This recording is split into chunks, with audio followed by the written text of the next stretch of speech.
When we think of artificial intelligence, we have to think about how we are augmenting humanity.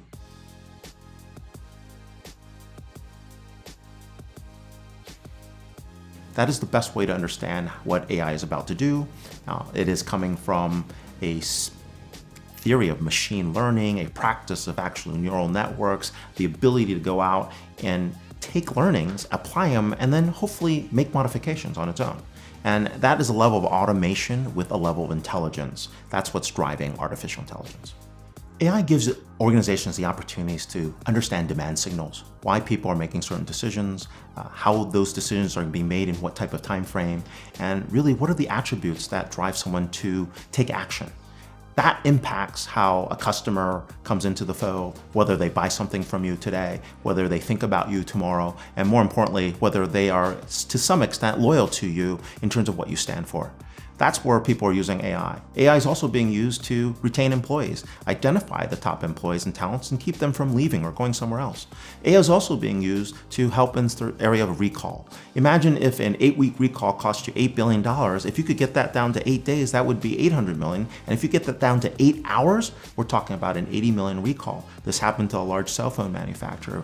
The ability to drive that down, prevent issues, meet regulatory compliance, these are all areas where AI has a huge opportunity. Data is the foundation for all digital activities. Without that data, you are not going to be anywhere. That data drives everything. That is the foundation to align with a business process, which creates a level of information flows. Those information flows are mined so that we can find patterns, so that we can get to insight. Those insights are then fed into systems so that we can make recommendations and take action. This data decisions paradigm is what fuels the AI portion. And what we're doing in milliseconds is taking all types of data.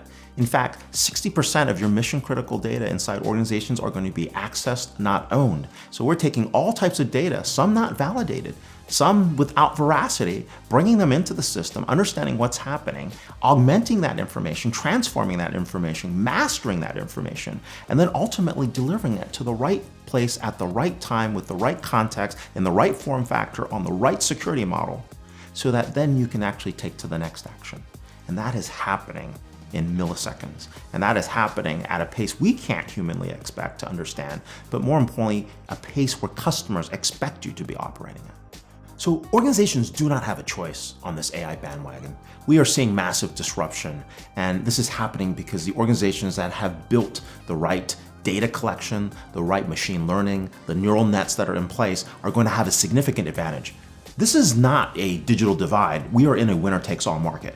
And if you don't have an AI program in place, if you don't start the beginnings of collecting that data and really being able to build that asset of finding insights, you're not going to make it.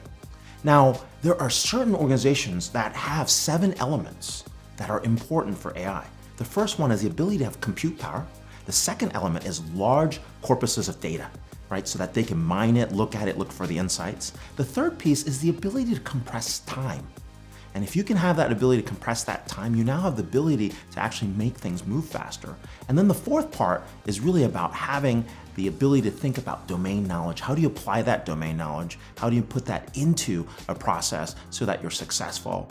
And then great math talent. You've got to have the algorithms, you have to have the data scientists, you have to be able to, craft those algorithms so that they can learn from themselves. And then what we need is the ability for AI to be the new UX. How do we actually engage? How do we connect? How do we actually converse, right? That translation, using sight to actually see something and bring that back, using it sound and NLP and parsing that information.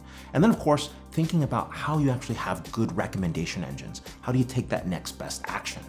These elements are what's required. Organizations have to transform the way they think. And they traditionally take the data they have, what's in front of them, and try to work with that.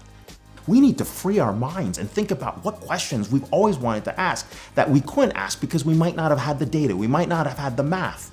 That's the power of AI. It's about opening that possibility of answering questions or unlocking answers to questions we've never asked before.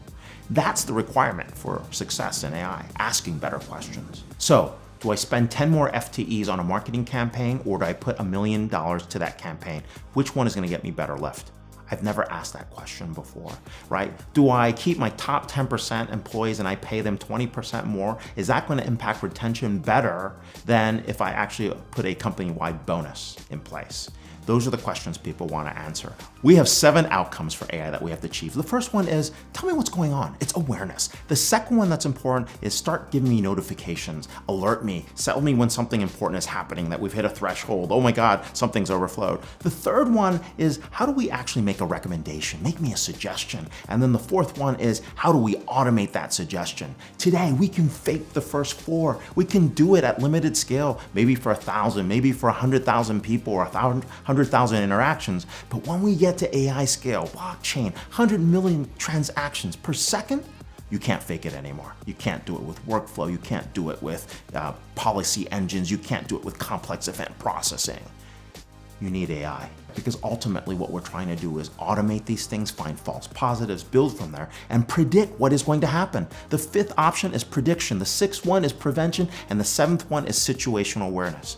Prediction, tell me what's about to happen, what's going to be successful. Prevention, help me avoid a regulatory compliance issue. Help me figure out what to do on a safety recall. Help me figure out what might be an allergic reaction in food for someone in the consumer side. And then ultimately, tell me what is so important to me, situational awareness. Tell me what is important, when I need to know that information, and only give me the information I need to know at this point in time.